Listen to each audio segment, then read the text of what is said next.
ওটা কুমির, কুমির চলে আয় চলে আয় চলে আয় চলে আয়, তাড়াতাড়ি। বাবা রে,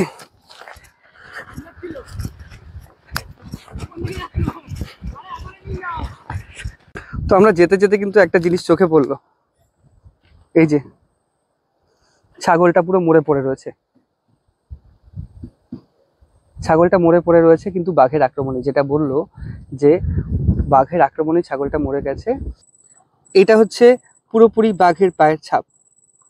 ওদের গ্রাফি টেরাফি এসব ছিল না, একটা খোপা পুঁতে দুটো যায় জুটেছে, আঠা ফাটা ঘুঁটে খেয়ে শুয়ে আছে, বাঘে নিয়ে চলে গেছে।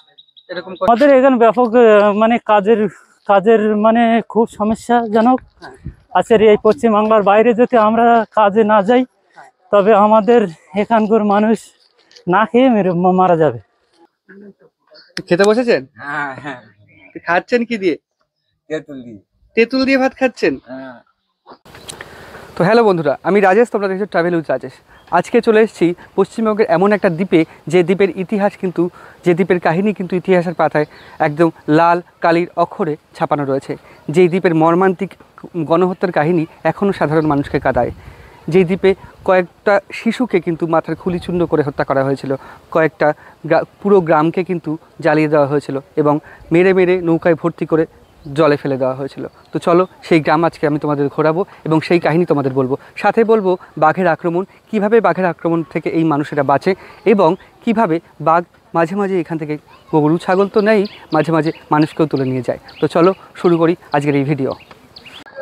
তো মরিচঝাপিতে তো এলাম, মরিচঝাপি আজকে আমরা দেখবো, এখানকার গ্রামের মানুষদের কথা শুনবো। তো মরিচঝাপি কী করে এলাম, কলকাতা থেকে মরিচঝাপিতে কী করে এলাম, তার কিছু জিনিস বা কিছু পথ নির্দেশটা তোমাদের দিচ্ছি, তোমরা একটু দেখে নাও। তো যাত্রা শুরু হয়ে গেছে আজকে, এখন বাজে ভোর 5:30, 5:45 ক্যানিং লোকাল ধরে আমরা যাব ক্যানিংয়ে। তো প্রথমে ক্যানিংয়ে যাই, তারপর দেখাচ্ছি কিভাবে যেতে হবে। চলে এসেছি ক্যানিং, সময় লাগলো মোটামুটি 1 ঘন্টা 10 মিনিট। ক্যানিং থেকে বেরোচ্ছি, ভিড়টা দেখো। দ্বিতীয় শিয়ালদা স্টেশন মনে হচ্ছে, ট্রেন থামার আগে লোক উঠে পড়ছে। এই মুহূর্তে স্টেশন থেকে বেরিয়ে এসে ক্যানিং এর ঠিক রাস্তার মোড়ে রয়েছি। তো স্টেশন থেকে বেরিয়ে এসে একটু হেঁটে একটা বাঁদিকে একটা রাস্তা আছে, ওই রাস্তায় আসতে হবে। ওই রাস্তায় হেঁটে যেতে হবে 3 মাথার মোড়ে। 3 মাথার মোড় থেকে ম্যাজিক বা বাস ধরে যেতে হবে গদখালিতে। চলো ওইদিকেই যাই। তো আমরা পুরোপুরি ক্যানিং থেকে কিন্তু চলে এসেছি একদম গদখালিতে। তো ওখান থেকে টোটোয় আসিনি, টোটো তো আসে না, বাসে আসিনি, এসেছি কিন্তু ম্যাজিক গাড়িতে। সময় লাগলো 45 মিনিট। চলে এসেছি পুরো সুন্দরবন টাইগার রিজার্ভ। এই যে, তো একটা কথা বলে রাখি, এখান থেকেই কিন্তু সুন্দরবনের যে ট্যুরগুলো হয় না, 2 নাইট 3 ডেজ বা যেই সমস্ত ট্যুরগুলো হয়, এই গদখালি থেকেই কিন্তু জাহাজ ছাড়ে সব। তো এই পথ দিয়ে সোজা যাচ্ছি। গোসাবা যাওয়ার জন্য আমাদের লঞ্চ ধরতে হবে। লঞ্চগুলো কিন্তু প্রায় 10 মিনিট পরপরই রয়েছে এদিকে। এদিকে আচ্ছা।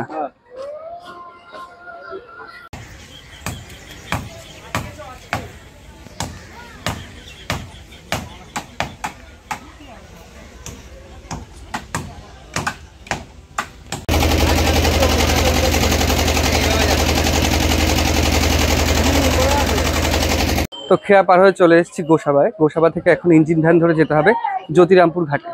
জ্যোতিরামপুর ঘাটে গিয়ে ওইখান থেকে আবার ঘাট পার হতে হবে।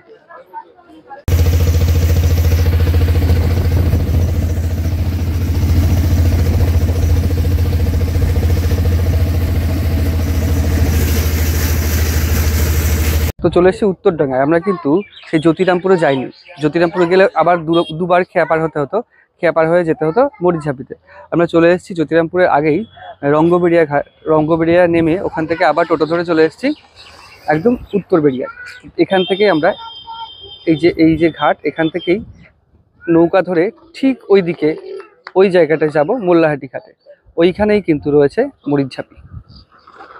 তো এইখানকার মানুষের জীবনযাত্রা কিন্তু অনেকটা কঠিন, যাতায়াত ব্যবস্থা অনেকটাই অনুন্নত। মোটামুটি আমরা ট্রেন যদি লেট হয় বা বাস লেট হয় 5-10 মিনিট, তাহলে কিন্তু আমাদের অনেকটা রাগ হয়ে যায়। কিন্তু এইখানকার মানুষেরা কিভাবে যাতায়াত করে এখানে একজনের কাছে শুনবো। তো আপনাদের এইখানে যাতায়াত ব্যবস্থা কিরকম? এইখানকার যাতায়াতের ব্যবস্থা খুবই খারাপ, খুবই খারাপ। খুবই খারাপ। তো মোটামুটি ইঞ্জিন ভ্যান ছাড়া আর কি আছে? ইঞ্জিন ভ্যান ছাড়া অন্য কোনো গাড়ি নেই এখানে। আচ্ছা, আর এই নদী পথে বোট ফোট এই দিয়ে যেতে হবে। বোট বোট মোটামুটি এই যে এই ঘাটটা রয়েছে, এই ঘাটের বোট কতক্ষণ পর পর ছাড়ে? ওরকম 20 মিনিট 30 মিনিট পর পর ছাড়ে। আচ্ছা আচ্ছা। তা আপনি আপনি কোথা থেকে আসছেন? আমি চেন্নাই থেকে আসছি। চেন্নাই থেকে? হ্যাঁ, চেন্নাই কি উদ্দেশ্যে গেছিলেন? কাজ করতে গেছিলাম, কি কি কাজ? কার্পেন্টারের কাজ। কার্পেন্টারের কাজ। হ্যাঁ, তো কতদিন পর বাড়ি ফিরছেন? এই 2.5 মাস বাদে বাড়িতে ফিরছি। 2.5 মাস বাদে বাড়ি ফিরছেন? হ্যাঁ, বাহ। তা কতদিন বাড়ি থাকবেন আবার? বাড়িতে থাকবো 2-3 মাস থাকবো, তারপরে আবার যাবো। 2-3 মাস থেকে আবার যাবেন? হ্যাঁ। তো ঠিক আছে, চলুন। হ্যাঁ।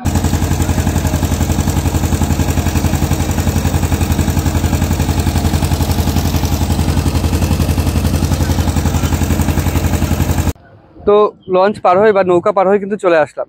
নৌকা পার হয়ে চলে এসেছি এখন পুরো মোল্লাখালী ঘাটে। তো দেখো, আমরা আসলাম এদিক থেকে, এদিকে সাতজেলিয়া ঘাট আর এটা মোল্লাখালী। তো এখান থেকে উঠেছি, এবার একটা টোটো বা ইঞ্জিন ভ্যান ধরতে হবে, ধরে তারপর যাব মরিচঝাপিতে। তো এখান থেকে কিন্তু সুন্দরবনের সেই কোর এরিয়ায় শুরু হয়ে যাচ্ছে। এই যে সুন্দরবনের গাছগুলো, এই যে সুন্দরবনের গাছ, এখান থেকে পুরো কোর এরিয়া শুরু। তো আমরা কিন্তু নেমে পড়েছি ইঞ্জিন ভ্যান থেকে। এর বেশি বা এর ভেতরে আর যানবাহন যায় না, এখান থেকে হাঁটা পথে আমাদের যেতে হবে। তো সুন্দরবনের কিন্তু পুরো কোর এরিয়ায় চলে এসেছি। এখান থেকে মোটামুটি 20 মিনিট হাঁটলেই মরিচঝাপি। তো দেখো সুন্দরবনের মনোরম পরিবেশ, বাচ্চারা স্নান করছে। সাঁতার পারিস তো? পারিস? ডুব সাঁতার পারিস? তুই ডুব সাঁতার পারিস? বাহ, খুব ভালো। তো যাচ্ছি। এই যে আমাদের ঢালাই রাস্তাটা গেছে, এই ঢালাই রাস্তা ধরে আমাদের মোটামুটি প্রায় 20 মিনিট হাঁটতে হবে। দাদা কিন্তু এই অঞ্চলেরই বাসিন্দা, পুরো মরিচঝাপি অঞ্চলেরই বাসিন্দা। তো দাদার কাছে শুনে নেবো এই অঞ্চলে যে মরিচঝাপি অঞ্চলের জনজীবন কতটা কষ্টকর সেগুলো বলুন। আমাদের এখানে ব্যাপক কষ্ট জীবন। লেগলো দাদা? না না, ঠিক আছে। আমাদের এখানে ব্যাপক মানে কাজের মানে খুব সমস্যাজনক আছে। এই পশ্চিমবাংলার বাইরে যদি আমরা কাজে না যাই, তবে আমাদের এখানকার মানুষ না খেয়ে মারা যাবে। কারণ আমাদের যে জমি আছে জল নেই, জল আছে তো জমি নেই। এইরকম মানুষের পরিবেশ আমরা নির্বাহ বহন করছি। আচ্ছা, তো এখন কি ধান তুলে নিয়ে আসলেন? হ্যাঁ, ধান তুলে নিয়ে এসেছি। কারেন্ট নেই, আবার জেনারেটর তেল দিয়ে, আবার ওই মাছ ছালে জল দিয়ে, মাছ ছালে আবার ওই জেনারেটর খাটিয়ে আবার তেল দিয়ে তুলতে হয় জল। আচ্ছা, আমাদের তো মাছ ছাল নেই, যাদের মাছ ছাল তাদের ওই সবগুলো করে এইভাবে যেভাবে আমাদের খরচ পড়ে, সে হারে বিঘে প্রতি 2000 টাকা করে হয়তো থাকে। কখনো দেখা যাচ্ছে গায়ে গতর খেটে, হ্যাঁ 2000 করে থাকে। খাটনির ফল কিছু না, কিন্তু কি করবো, বসে না থেকে করি, এই হচ্ছে আমাদের ফলাফল। জন্যই দ্বীপ থেকে বেশিরভাগ মানে জওয়ান ছেলেরা সবাই বাইরে চলে যাচ্ছে কাজের জন্য। হ্যাঁ, কারণ আমাদের এখানে পশ্চিমবাংলাটাই এমন হয়ে গেছে, একটা নেই কলকারখানা, একটা নেই কোনো কাজের সুবিধা, মানে সুযোগ সুবিধা। হ্যাঁ, এই বাইরে পশ্চিমবাংলার বাইরে যদি আমাদের না যায়, তাহলে এই দেশে পশ্চিমবাংলার বাইরে যদি মানুষ যদি আটকে দেয়, তবে এ দেশের মানুষ নিজের পোশাক পর্যন্ত কিনতে পারবে না। দোকানপাটি সব বন্ধ হয়ে যাবে, তোলাবাজি করবে। একটু আগে দেখা হলো একটা দাদার সাথে, কেউ কিন্তু গেছিল চেন্নাই কাজে, কাঠের কাজে চেন্নাই গেছিল। চেন্নাই এখন প্রচুর গরম পড়ে গেছে। হ্যাঁ, প্রচুর গরম। আবার ও বাড়ি ফিরে আসে। আমি তামিলনাড়ু থাকতাম। তামিলনাড়ু থাকতে? আমি বিল্ডিং এর কাজ করি। বিল্ডিং এর কাজ করতে? হ্যাঁ হ্যাঁ, মোটামুটি প্লাস্টার মিস্ত্রি আছেন, কিন্তু ব্যাপক গরম। কতদিন আর ওখানে যান কতদিন? কিছু করার নেই, ফ্যামিলি ভক্ত মানুষ আমরা, আমাদের বাচ্চা কাচ্চা। হ্যাঁ, আমরা কিন্তু এখন আছি মরিচঝাপির খালের পুরো পাশ দিয়ে যাচ্ছি। এই মরিচঝাপি খালটা আগে ছিল সম্পূর্ণ জঙ্গল এরিয়ার মধ্যে, পরে বাদ দিয়ে এই বসতি স্থাপন করা হয় এবং এই খালের দুপাশ দিয়েই কিন্তু বসতি স্থাপন করা হয়। এই মরিচঝাপি নিয়ে একটা ইতিহাস আছে। এই ইতিহাস আমি বলছি না, এই ইতিহাস বলছে গ্রামের মানুষজন, এই ইতিহাস বলছে স্বয়ং গুগল, এবং কিছু বইও রয়েছে বা ডকুমেন্টারিও রয়েছে। তো এই মরিচঝাপের ইতিহাসটা খুব ভয়ঙ্কর ইতিহাস, তোমাদের বলছি একটু শোনো। তো 1971 সালে যখন পূর্ব পাকিস্তান থেকে বাংলাদেশ হয়, তখন বাংলাদেশ থেকে প্রচুর নিম্ন বর্গের হিন্দু মানুষরা কিন্তু শরণার্থী হিসেবে পশ্চিমবঙ্গে চলে আসে। তো পশ্চিমবঙ্গে চলে এসে তারা পশ্চিমবঙ্গে বসতি শুরু করে। কিন্তু তখনকার রাজ্য সরকার কেন্দ্র সরকারকে একটা চিঠি লেখে যে পশ্চিমবঙ্গের আয়তন যা, তাতে করে এত মানুষের জায়গা পশ্চিমবঙ্গে দিতে পারবে না। তো কেন্দ্র সরকার তখন প্রায় 1.5 লাখ মানুষকে দণ্ডকারণ্যে পাঠিয়ে দেয়। দণ্ডকারণ্যে বেসিক্যালি মধ্যপ্রদেশ আর ওড়িশার কিছু পাথুরে জমি, তো ওখানে পাঠিয়ে দেয় থাকার জন্য, বসতি স্থাপন করার জন্য। কিন্তু ওখানে পাথুরে জমি, খাবার জল ছিল না, যোগাযোগ ব্যবস্থা ভালো না। তার থেকে বড় সমস্যা হচ্ছে ভাষার সমস্যা। ভাষা ওখানকার সাথে এইখানে মিলছে না, তাই তারা ওইখানে থাকতে চায় না এবং চলে আসতে চায় পশ্চিমবঙ্গে। তখন বামফ্রন্ট সরকার ক্ষমতায় আসেনি। বামফ্রন্ট সরকার এই এজেন্ডাটা তুলেছিল যে তারা যদি ক্ষমতায় আসে তাহলে কিন্তু তারা ওই মানুষদের পশ্চিমবঙ্গে ফেরত নিয়ে আসবে। তো এই এজেন্ডাটা কিন্তু তুলেছিল, যার জন্য ওই দণ্ডকারণ্যে রাম চ্যাটার্জি, বামফ্রন্টের নেতা, তিনি কিন্তু দেখা করতে গেছিলেন ওদের সাথে এবং আশ্বস্ত করেছিলেন যে বামফ্রন্ট সরকার এখানে আসার পরে তাদের আবার পুনরায় এখানে নিয়ে আসা হবে এবং মরিচঝাপিতে একটি বসতি স্থাপন করা হবে। তো এর পরবর্তী ইতিহাস আর একটু পরে বলছি। আমরা শহরের মানুষেরা, আমরা লোক দেখলে আরও দূরে পালাই, কিন্তু গ্রামের অতি সহজ সরল মানুষগুলো কিন্তু পরকেও আপন করে নেয়। দেখা মাত্রই তিনি অফার করলেন যে কোথা থেকে এসছেন, প্রথমে জানতে চেলেন, বললাম, তারপরেই বলছেন এখানে কোনো খাবার জায়গা নেই, আজকে দুপুরে আমাদের বাড়িতে খাবেন। তো এই যে বলাটা, এটাই হচ্ছে একটা মহৎ গুণ, একটা মহত্বতার প্রকাশ দেয়। একটা চাপা কল দেখতে পেলাম, বলছি এই কল থেকে কি মিষ্টি জল বেরোয় না নোনতা জলই বেরোয়? মিষ্টি জল বেরোয়, মানে খাবার জল, মানে গ্রামের খাবার জল এই কল থেকেই নেন? আচ্ছা। তো আমরা কিন্তু জেনেছি এই অঞ্চলে আগে কল ছিলই না, তো এখন অনেক কল স্থাপন করা হয়েছে। মোটামুটি পুরো গ্রামে যা ঘুরে দেখলাম 2টো কল রয়েছে খাবার জলের জন্য। জীবনযাত্রা কতটা কষ্টকর একটু চিন্তা করো। এই ভাইয়ের সাথে দেখা হলো, এটা কি তোমাদের বাড়ি নাকি? হ্যাঁ হ্যাঁ, এটা আমাদের বাড়ি, এই খড় দেওয়া বাড়ি? এই খড়দাওয়া বাড়ি। এখানেই থাকো নাকি? এখানেই থাকি। কতজন থাকো? প্লাস 9 জন ছিলাম, এখন দিদিদের বিয়ে হয়ে যাওয়ার পরে 7 জন। দিদিদের বিয়ে হয়ে যাওয়ার পর 7 জন। 7 জন। তুমি কোন ক্লাসে পড়ো এখন? আমি পড়াশোনা এইচএস পাস করে নিয়ে আর পড়ছি না। করছো না? কি করছো এখন? এখন এই চাষবাস করছি। আর আইলার সময় এখানে কিরকম অবস্থা হয়েছিল? আইলার সময় বিভৎস একটা মানে দৃশ্য, যা আমাদের লাইফের কি বলি, একটা ঐতিহ্যময় একটা দিন। মানে ঘটনাটা কি বলে, একটা এই যে ঘরটা দেখা যাচ্ছে, একটা মুহূর্তে দিন এই ছিল। ঘরটা কি আইলার সময় এরকম হ্যাঁ, ছিল? এরকমই ছিল আইলার সময়। আইলার 1 বছর আগে বাঁধা ছিল। 8টা ইউক্যালিপটাস গাছের হ্যাঁ। খুঁটি দিয়ে মানে ঘরটা তৈরি হয়েছে। 8টা ইউক্যালিপটাস গাছে খুঁটি দিয়ে? হ্যাঁ, এইবার একটা একটা গাছ সম্পূর্ণ এই মানে ঘরটা দিয়ে তৈরি হয়েছে। আচ্ছা আচ্ছা। এইবার আইলার সময় ছিলে কোথায় তোমরা? আইলার সময় এখানে ছিলাম, প্লাস সামনে একটা জেঠুর বাড়িতে ছিলাম। আইলার সময় এখানে জল উঠেছিল? এখানে তো আমার থেকে 1 হাত। 1 হাত তার- উঁচু, মানে এই খেজুর গাছ প্রায় হ্যাঁ, ডুবেই যাবে প্রায়। প্লাস ওই যে খেজুর গাছের ডালটা রয়েছে ওর হ্যাঁ হ্যাঁ হ্যাঁ, এখানে মানে প্রচুর স্রোত। আর প্রচুর কত- স্রোত ছিল। প্রচুর স্রোত। এখানে তো টেকাই যেত না। যে যাদের স্কুল বাড়ি রয়েছে কিংবা যাদের পাকা বাড়ি রয়েছে তাদের ঘরের উপরে ছিল। ঘরের উপর ছিল। কেউ এই ঘরের চালে ভেসে ভেসে এসেছিল, প্লাস কেউ ওই যে বিচালির নাড়ার গাদা যে হ্যাঁ হ্যাঁ ছিল, হ্যাঁ, বিচলির গাদায় ভেসে তার ভেসে উপরে- এসেছিল। তার উপরে কেউ ছিল। আচ্ছা। মানে একটা কি বলি, একটা সুন্দর একটা মুহূর্তের দিন, বা একটা প্রত্যেকের একটা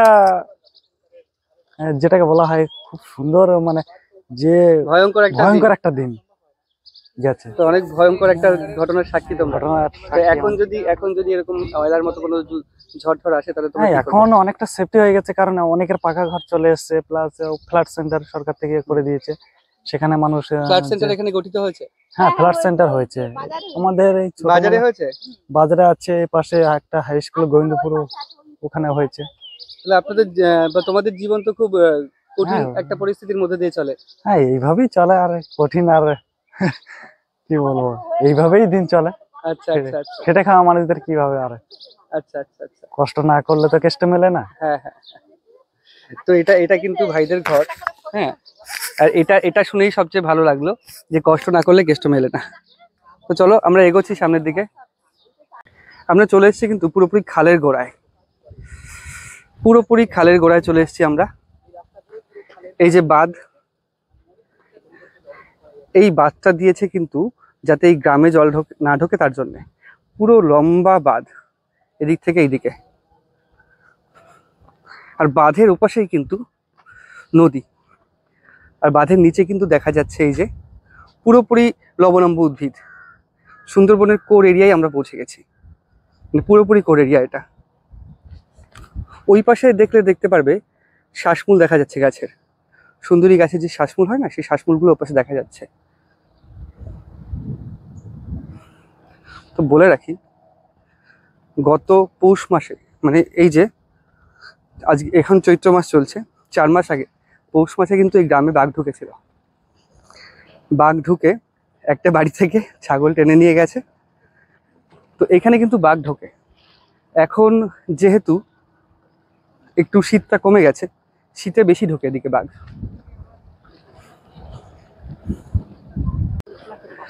ওইটা হচ্ছে মরিচঝাপির জঙ্গল। তোমরা দেখতে পাচ্ছ যে ওই পাশে ওটাই হচ্ছে মরিচঝাপির কোর এরিয়া বা জঙ্গল। তা আমরা দাঁড়িয়ে আছি এখন মরিচঝাপির এই যে গ্রামের এই দিকটায়, আর ওইটা হচ্ছে গিয়ে সেই মরিচঝাপির জঙ্গল যেখানে গণহত্যা সংঘটিত হয়েছিল। তো মরিচঝাপিতে কিন্তু, মরিচঝাপির মূল জঙ্গলে কিন্তু এখন যাওয়া যায় না। তো ওখানে একটা বনবিবির মন্দির আছে, ওই মন্দিরে সবাই পুজো দিতে যায়। সবাই না, পুজো দিতে যায় দিনে একবারই, কিন্তু ওই জঙ্গলে এখন যাওয়া যায় না, নিষিদ্ধ। ওই জঙ্গলে পুরোপুরি, এখান থেকে আমি খালি চোখে দেখতে পাচ্ছি, তোমাদের ক্যামেরায় দেখাতে পারছি না, পুরোপুরি নেট দিয়ে ঘেরা রয়েছে। ওই জঙ্গল টপকেই কিন্তু এই 7টে বাঘ এই গ্রামে ঢুকেছিল। তো দেখতে পাচ্ছ বাঁধের পাশেই কিন্তু নৌকো মেরামত করছে বা নৌকো তৈরি করছে।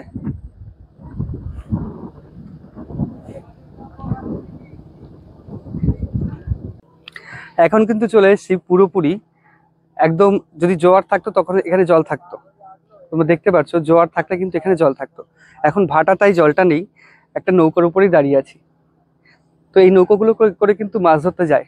যে নৌকো তৈরি করছে ওখানে, সম্পূর্ণ নৌকো তৈরি করা হচ্ছে। এই যে সুন্দরবনের সেই প্রত্যন্ত জঙ্গল, সুন্দরবন ট্যুর করলেও এরকম জায়গায় কিন্তু আসতে পারবে না, এরকম নৌকাটা উঠতে পারবে না। তখন যেগুলো ঘোরাবে সেগুলো সম্পূর্ণ জাল দিয়ে বা নেট দিয়ে ঘেরা এলাকা। আর এটা হচ্ছে একদম কোর এরিয়া।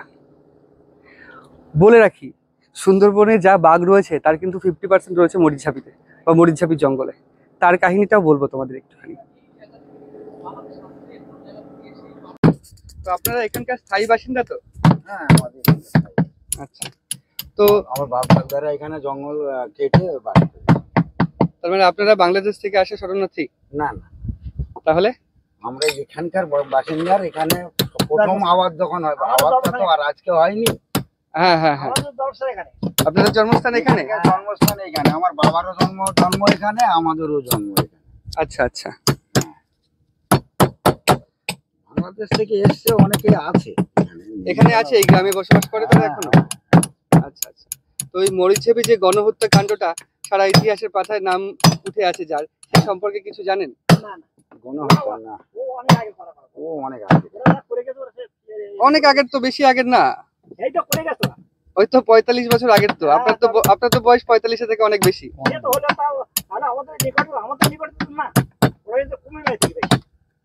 কুমিরমারি থেকে বেশি হতো না? আচ্ছা আচ্ছা। তো এইদিকে বাঘের আক্রমণ হয় নিকটে? রাতে হঠাৎ পার হয়ে আসলো, কিছু করার নেই। হ্যাঁ, রাত্রে পার হয়ে আসলে কিছু করার নেই। হ্যাঁ এসে হয়তো মানুষ পেলো না, হ্যাঁ ঘরে আছে, ঘরের ভিতর দরজা লাগিয়ে আছে, দেখা যাচ্ছে গরু, হ্যাঁ, ছাগল, কুকুর মেরে ধরে নিয়ে চলে গেল। আসলে মোটামুটি পাল ধরে আসে বাঘ? না না, এই আসলে একটাই বেশ ছটকা আসবে, বাচ্চা টাচ্চা নিয়ে আসে কোনো বাঘিনী, আচ্ছা না পুরুষ বাঘ আসে, এইরকম। আচ্ছা আচ্ছা। তার মানে তো এখানকার জীবনযাত্রা খুবই রিস্কি, হ্যাঁ মানে খুব ঝুঁকিপূর্ণ জীবন তো। হ্যাঁ, এখানে তবু তো একটু ভালো। আরো ওইদিকে তো মানে একটা ঘরের চারিধারে পাঁচিল করা, হ্যাঁ। মাঝখানে ঘর, ভিতরে উঠোন। হ্যাঁ। সন্ধে হলে পাঁচিলের দরজা বন্ধ, ওই যা করবে ওই ভিতরে, সকাল হলে তবে মানে তাহলে অসুস্থ হলেও তো কিছু করার নেই। না। আচ্ছা, ওই গ্রামটার নাম কি যে এখানে কথা বললেন? ওটা হলো তোমার এতে, তোমার পাথরপাড়া 11 নম্বর 12 নম্বর। আচ্ছা আচ্ছা আচ্ছা আচ্ছা। তো এর মধ্যে কি, এর মধ্যে বাঘ এসেছিল? হ্যাঁ, ওই এই তো বোধহয় দিন 15 হচ্ছে, তাই তো? ওই দিন 15 আগে এসেছিল? হ্যাঁ, এসেছিল। বাহ, তা কারোর কোনো ক্ষতি করেনি তো? না না, আর ক্ষতি করেনি, লোক জানতে পেরে ও। আচ্ছা আচ্ছা। তো বাঘ তাড়ানোর জন্য তো ওই টিন বাজানো হয় নাকি? না না, কোনো ফরেস্টার আসে, টাইগার ফরেস্টারের লোক আসে, ফরেস্টের লোক আসে। যদি কোনো জায়গায় আমাদের গ্রামের মধ্যে থেকে যায়, হ্যাঁ হ্যাঁ টাইগার ফরেস্টারের সংবাদ দিলে হ্যাঁ। টাইগার ফরেস্টার আসে, হুম। এসে এইবার মানে ওই তোমার শিকারি আসে, হ্যাঁ। ইঞ্জেকশন গুলি করে তাকে মহ করে দিয়ে ওকে খাঁচাই করে নিয়ে চলে যায়। আচ্ছা আচ্ছা আচ্ছা আচ্ছা। তার মানে ফরেস্টারের নাম্বার তো আপনাদের কাছে সবসময় থাকেই? হ্যাঁ আচ্ছা আচ্ছা। তো আপনাদের জীবন কিন্তু বেশ ঝুঁকিপূর্ণ। হ্যাঁ, ঝুঁকিপূর্ণ। হ্যাঁ, আমরা অনুমান করতে পারছি না। ঠিক আছে, আমরা বলছি ঠিকই, কিন্তু অনুমান করতে পারছি না। এই রাতে মানে এই বেলা বসার পরে তো, হ্যাঁ। এখান থেকে তুমি যে হেঁটে ওইদিকে যাবে তো খুব ভয় ভয় করে যেতে হয়, বলা যায় না কখন পার হয়ে আসতে পারে, এসে হয়তো এপারে থাকলো। তো এক দাদুর কাছে কিন্তু আমি শুনলাম, এই গ্রামে বসবাসকারী উনি মানুষ একজন, উনি প্রাচীন বসবাসকারী এই গ্রামে। তো শুনলাম যে কি মারাত্মক রিস্কের সাথে তাদের জীবন কাটে, সত্যি আমরা ভাবতেই পারবো না। তো আমরা যেতে যেতে কিন্তু একটা জিনিস চোখে পড়লো, এই যে ছাগলটা পুরো মরে পড়ে রয়েছে। ছাগলটা মরে পড়ে রয়েছে কিন্তু বাঘের আক্রমণে, যেটা বললো যে বাঘের আক্রমণে ছাগলটা মরে গেছে, কিন্তু এই যে ওই পাশ থেকে যখন এসেছিল বাঘের আক্রমণে এটা মরে গেছে, কিন্তু বাঘ নিয়ে যেতে পারেনি। ঠিক আছে, এই ছাগলটা দিয়ে হচ্ছে বেসিক্যালি ট্র্যাপ করা হয়েছিল। এই ছাগলটা দিয়ে ট্র্যাপ করা হয়েছিল। ট্র্যাপে যখন বাঘটা এসেছিল তখন কিন্তু গুলি করে, ইঞ্জেকশন গুলি করে বাঘটাকে মেরে দেওয়া হয়। তো বাঘটাকে মেরে দেওয়া হয় না, বাঘটাকে ইঞ্জেকশন গুলি করে কাবু করে নেওয়া হয়, তারপর খাঁচায় ভরে নিয়ে যায়, কিন্তু ছাগলটা এখানেই পড়ে রয়েছে। আমরা কিন্তু এখন পুরোপুরি জঙ্গলের পাশ দিয়ে হাঁটছি। এই জঙ্গলের ভেতর থেকে যদি বাঘ বেরিয়ে আসে, আমার বাঘের পেটে যাওয়া ছাড়া আর কোনো উপায় থাকবে না, কিচ্ছু করার থাকবে না আমার বাঘের পেটে যাওয়া ছাড়া। তো আমি চেষ্টা করছি, বাঘ যেহেতু এই কদিনের মধ্যে এসেছিল, চেষ্টা করছি বাঘের পায়ের ছাপ পাওয়া যায় কিনা।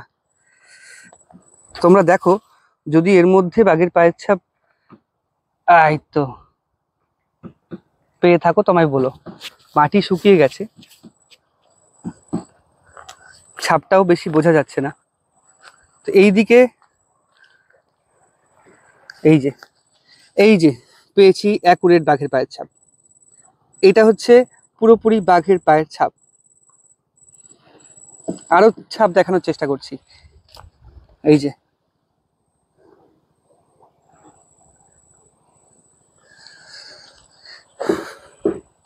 যে বাঘ দেখতে পারিনি, কিন্তু বাঘের পায়ের ছাপ দেখাতে পেরেছি। মনের মধ্যে কিন্তু ভয়ও হচ্ছে, যদি হুশ করে কোনো দিক থেকে বাঘ বেরিয়ে পড়ে। এখানে কিন্তু নির্জন, কেউ নেই, নৌকো বেঁধে চলে গেছে ঝড়ের সময়, এখন কিন্তু ভাটা, কেউ নেই, জনমানব শূন্য অঞ্চল এটা। তো যেই পর্যন্ত ইতিহাসটা বলেছিলাম তারপর থেকে একটু ইতিহাস বলি, শুনে রাখো। তো 1977 সালে বামফ্রন্ট সরকার পশ্চিমবঙ্গে ক্ষমতায় আসে। ক্ষমতায় আসার আগে ওই যে বললাম রাম চ্যাটার্জি, উনি দেখা করতে গেছিলেন আদিবাসী নেতাদের সঙ্গে, বা আদিবাসী না, শরণার্থী মানুষদের সঙ্গে দণ্ডকারণ্যে। 1977 সালে বামফ্রন্ট ক্ষমতায় আসার পর কিন্তু সেই শরণার্থী মানুষগুলোর মনে একটা আশা জাগ্রত হয় যে তারা আবার বাংলায় ফিরবে। মূল কারণ কিন্তু তাদের ভাষাগত সমস্যা, তারা বাংলাভাষী, আর ওখানে গিয়ে তারা অন্য ভাষার মানুষের সঙ্গে মিশতে পারছিল না, 1 নাম্বার। 2 নাম্বার, পাথুরে জমি, চাষ করার অযোগ্য। 3 নাম্বার, পানীয় জলের অবস্থা খারাপ। 4 নাম্বার, যাতায়াতের ব্যবস্থা খুবই খারাপ। তারা শুরু করে আবার 1978 সাল নাগাদ পশ্চিমবঙ্গে ফেরার। প্রায় 1.5 লাখ মানুষ একসঙ্গে কিন্তু ফিরে আসছিল। পশ্চিমবঙ্গ সরকার পুলিশ দিয়ে বিভিন্ন স্টেশনে তাদের আটকায়, আবার দণ্ডকারণ্যে ফেরত পাঠায়। কিন্তু প্রায় মোটামুটি 40,000 মানুষ বসিরহাট, গোসাবা এই সমস্ত জায়গা দিয়ে এখানে প্রবেশ করে কুমিরমারি আইল্যান্ডে। কুমিরমারি আইল্যান্ডে প্রবেশ করার পর তারা সাঁতরে পার হয় নদী এবং চলে আসে এই আইল্যান্ডে মরিচঝাপিতে। তো মরিচঝাপিতে চলে এসে তারা জঙ্গল কেটে পরিষ্কার করে বসতি স্থাপন করে। বসতি স্থাপন করার পরে তারা সেখানে 6 মাস বসতি স্থাপন করেছিল। তার মধ্যে একটি নৌকো তৈরি করার স্কুল গঠন করে, কিছু অস্ত্র তৈরি করে, কাঠের অস্ত্র তৈরি করে, স্কুল গঠন করে, একটা ছোট্ট পড়ার একটা স্কুল গঠন করে এবং 7টা হাট তৈরি হয়েছিল। কুমিরমারি এবং এই মরিচঝাপির এই গ্রামের মানুষও কিন্তু ওই মরিচঝাপি জঙ্গলে যেত বাজার, ওই মরিচঝাপির হাটে যেত বাজার করতে। এটা কিন্তু একটু আগেই শুনলাম আমরা। ব্যাপার হচ্ছে তৎকালীন পশ্চিমবঙ্গের বামফ্রন্ট সরকার কিন্তু এটা মেনে নেয়নি। তারা অজুহাত দিয়েছিল বা তারা বলেছিল যে এটা যেহেতু বা মরিচঝাপি জঙ্গলটা যেহেতু সংরক্ষিত বনভূমি, তাই এখানে মানুষ বসবাস করা মানে জীব বৈচিত্র্যের পক্ষে একটা হানিকারক ব্যাপার হবে বা ক্ষতিকারক ব্যাপার হবে, তাই ওখান থেকে ওরা উঠে যাবে। 1979 খ্রিস্টাব্দের জানুয়ারি মাসের 31 তারিখে পুরোপুরি 35টা লঞ্চ পাঠিয়ে মরিচঝাপিকে ঘিরে নেওয়া হয়। শুধুমাত্র ঘিরে নেওয়াই না, ওটাকে পুরো কুমিরমারি থেকে আলাদা করে দেওয়া হয়। মরিচঝাপিতে কিন্তু পানীয় জলের কোনো ব্যবস্থা ছিল না, যা নলকূপ করা হতো তাই নোনা জল, তাই পানীয় জল কিন্তু তারা নিতে আসতো কুমিরমারিতে। যেহেতু তাদের একটা সেপারেট করে রাখা হয়েছিল 10 দিন মতো, সেই 10 দিনে এই সমুদ্রের বা নদীর নোনা জল খেয়ে অনেক বাচ্চা মারা গেছিলো, অনেক মানুষও মারা গেছিলো। এই 10 নম্বর দিনের দিন তারা ঠিক করে যে নৌকা করে কিছু মহিলাকে দেখলে হয়তো পুলিশ ছেড়ে দেবে, মহিলাকে কুমিরমারিতে পাঠাবে, ওখান থেকে জল নিয়ে আসবে। কিন্তু সেটা হয়নি। মাঝ নদীতে আসার সময় কিন্তু সেই নৌকায় আক্রমণ হয়, অনেকে মারা যায় এবং কিছু মহিলাকে কিন্তু অপহরণ করা হয়। এবং এটা আমি বলছি না, এটা স্বয়ং গুগল বলছে। দ্য ব্লাড আইল্যান্ড বলে একটা বই আছে, লেখকের নামে আমি কমেন্টে দিয়ে দেব। সেই লেখক বলেছে যে সেই মহিলাগুলোকে কিন্তু ধর্ষণ করা হয় এবং পুলিশের দ্বারা। তো তখন এই শরণার্থী যে নেতা ছিল তারা হাইকোর্টে যায়, হাইকোর্টে গিয়ে হাইকোর্ট রায় দেয় শরণার্থীদের পক্ষে। তখন পশ্চিমবঙ্গের সরকারের আর কিছু করার ছিল না। কিন্তু ঠিক 4 মাস পরে আবার মে মাসে এই মরিচঝাপি আইল্যান্ডটা দেখাচ্ছি, দেখো এই যে আইল্যান্ড, এটাকে ঘিরে রেখেছিল, পুরো এটাকে ঘিরে রেখেছিল। ঠিক মে মাসের 13 তারিখে লঞ্চ ভর্তি করে পুলিশ পাঠানো হয়, বলপূর্বক ওদের উচ্ছেদ করা হবে এবং মেরে ফেলা হবে। তাই মে মাসের 16 তারিখে পুলিশ ওই গ্রামে ঢোকে এবং 7টা হাটে আগুন লাগিয়ে দেয়, বাড়ি ঘরে আগুন লাগিয়ে দেয়। সেদিন ছিল হচ্ছে সরস্বতী পুজোর আগের দিন। এটাও আমি গুগল থেকে দেখেই বলছি, সরস্বতী পুজোর আগের দিন। তো বাচ্চারা পুজো করবার জন্য প্রস্তুতি নিয়েছিল, সেই বাচ্চাদের প্রায় 50 থেকে 60 জন বাচ্চাকে গুলি করে হত্যা করা হয় পশ্চিমবঙ্গ পুলিশের দ্বারা। এবং সেই মানুষগুলোর ঘর আগুনে পুড়িয়ে দেওয়া হয়। যতজন পুরুষ মানুষ ছিল যারা পালিয়ে বাঁচতে পেরেছিল তো পেরেছিল, কিছু লোক এখানে এসে বসবাস করেছে, মরিচঝাপি এই গ্রামে এসে বসবাস করেছে, কিছু মানুষ কুমিরমারিতে পালিয়ে গেছে। যারা যারা ওখানে ছিল তাদের প্রত্যেককে লঞ্চে করে মেরে ফেলে দেওয়া হয় একদম মরিচঝাপির নদীর পাশেই। আর মহিলাদের কিন্তু বলপূর্বক তুলে নিয়ে যাওয়া হয়, তাদের উপর চলতে থাকে অকথ্য অত্যাচার, মানসিক এবং শারীরিক। এই হচ্ছে মরিচঝাপি গণহত্যা, একটা গণহত্যা লীলা, যেটা সংঘটিত হয়েছিল 1979 সালে। তো অ্যামি জেলিয়েট একজন প্রত্নতাত্ত্বিক আছে, অ্যামি জেলিয়েট ইংল্যান্ডের একজন প্রত্নতাত্ত্বিক। তার কিন্তু লেখায় রয়েছে, তিনি এই বিষয়টা নিয়ে রিসার্চ করেছেন এবং তার থিসিস পেপারে পাবলিশড হয়েছে। সেখানে রয়েছে এটা লেখা যে সুন্দরবনের বাঘ আগে মানুষের টেস্ট জানতো না, মানুষ খেতে জানতো না। তারা ওই মরিচঝাপির পাশে যে নদী, সেই নদীতে মাছ খেতে এসে সেই মৃতদেহগুলোর গায়ে কামড় বসাতো। এখান থেকেই তারা মানুষের স্বাদ পেয়েছিল। তারপর থেকেই নাকি সুন্দরবনের বাঘ মানুষ খেকো হয়ে ওঠে। এই মারাত্মক ইতিহাস তোমরা শুনলে, এবার বলো, তোমরা যদি আরো কিছু জানতে চাও গুগল করো, বা দ্য ব্লাড আইল্যান্ড বলে একটা বই আছে, অ্যামাজন থেকে নিয়ে পড়তে পারো। অসংখ্য অনেক তথ্য পাবে, অনেক কিছু জানতে পারবে এই মরিচঝাপি নিয়ে। তো আরেকটা তথ্য দিয়ে রাখি, ইন্টারনেটে যেটা পাওয়া যাবে যে এইখানে কত লোককে হত্যা করা হয়েছিল তার কিন্তু সঠিক হিসেবে পাওয়া যায় না। বলা হয় যে 50 থেকে 1000 জনকে হত্যা করা হয়েছিল। তো 50 তো একদমই নয়, তার অনেক বেশি, তো 1000-এর কমই হবে।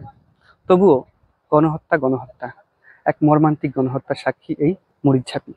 তো এইখানকার মানুষদের ঘরবাড়ি দেখে কিন্তু সত্যি খারাপ লাগে, কিছু করার নেই খারাপ লাগলেও, কারণ বিভিন্ন প্রান্তে বিভিন্ন মানুষ বসবাস করে, তাদের জীবনযাত্রা বিভিন্ন রকম জীবনযাত্রা, তাদের অভিজ্ঞতাও বিভিন্ন। তো এইখানকার মানুষের অভিজ্ঞতা বাঘের সঙ্গে লড়াই করে থাকা।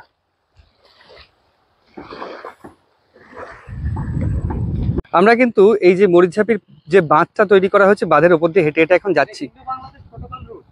হ্যাঁ, তো এটা ছোট মোল্লাখালী আছে, ছোট মোল্লাখালী এদিকটা, ওইদিকে ছিল মরিচঝাপি। আমরা চলে আসলাম বাঁধ ধরে ছোট মোল্লাখালীতে। এটা কি ভারতীয় আন্তর্দেশীয় জলমার্গ প্রাধিকরণ। আচ্ছা আচ্ছা আচ্ছা, এই বাংলা পড়লে বোঝা যাবে না। হ্যাঁ, জাহাজরানি মন্ত্রণালয়, ভারত সরকার। আচ্ছা, ওয়াটারওয়ে অথরিটি। এখান থেকে কোথায় যাওয়া যায়? বাংলাদেশ। আচ্ছা, ইন্ডো বাংলাদেশ রুট। তো ভারত থেকে বাংলাদেশে কিন্তু জাহাজের রুট এই দিক থেকেই। মোটামুটি কলকাতা থেকে যে জাহাজগুলো বাংলাদেশে যায় তারা কিন্তু এই রুট ধরেই যায়, খিদিরপুর থেকে যেগুলো ছাড়ে। তো বাঁধের পাশ দিয়ে আমরা এখন হেঁটে চলেছি। এদিকে ঝাউবন, এদিকে নদী, এখানে সুন্দরী গাছ রয়েছে। তো রোদের তেজ বিরাট রোদের তেজ। আমরা কিন্তু হেঁটে চলেছি এক্সপ্লোর করতে, যে সামনে আরেকটা গ্রাম আছে সেই গ্রামটা।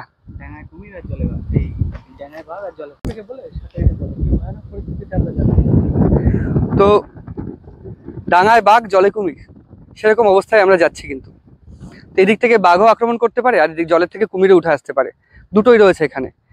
একদম প্রাণের ভয় ত্যাগ করে, প্রাণটাকে হাটের মুঠোর মধ্যে নিয়ে আমি আর মিন্টু ভাই চলে এসেছি। কুমির দেখেছিস? ভয় লাগছে, মনে হচ্ছে এটা হয় কাঠ না কুমিরের মাথা। তো আসবা? চলে আয়, দরকার নেই। কাঠ নাই কুমিরের মাথা বলছি, এখান থেকে পিছল খেলে কুমিরের মুখে চলে যাবো একেবারে ডাইরেক্ট।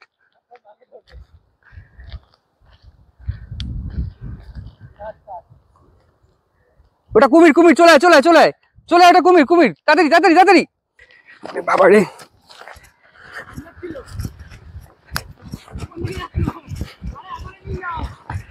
তাড়াতাড়ি। তো ওখানে কুমির রয়েছে, আর ওদিকে যাব না। কুমির পুরো হা করে রয়েছে ওখানে, ওদিকে আর যাবো না। দেখো, এটা কি লেজ না কি? এটা মানে বিরাট ভয় লাগছে, বিরাট ভয় লাগছে কিন্তু এখানে এসে। ওইদিকে আর যাবো না, বাপরে বাপ। দরকার নেই কুমিরে পেটে যাওয়ার। আমি ভাবছিলাম মোটামুটি থেকে ক্যামেরা নিয়ে অন্তত নিতাম না, দরকার নেই। ও যদি উঠে আসে আমরা কুল পাবো না, এখান থেকে সোজা স্লিপ খেয়ে চলে যাবো কুমিরের মুখে। তো আমরা গ্রামের পথ দিয়ে হাঁটতে দেখা হলো কিছু দাদার সাথে। তো এই গ্রামের বিস্তারিত কিছু বিষয় শুনে নেবো তাদের কাছ থেকে। দাদা, আপনার নাম? সুজন সরকার। আপনি কি এই গ্রামেরই বাসিন্দা? হ্যাঁ। এখানকার কি স্থায়ী বাসিন্দা? হ্যাঁ, স্থায়ী বাসিন্দা। আপনি কি করেন? আমি মাছ কাঁকড়া ধরি। মাছ কাঁকড়া ধরেন? সুন্দরবন জঙ্গলে যান নৌকা করে? হ্যাঁ। বাহ।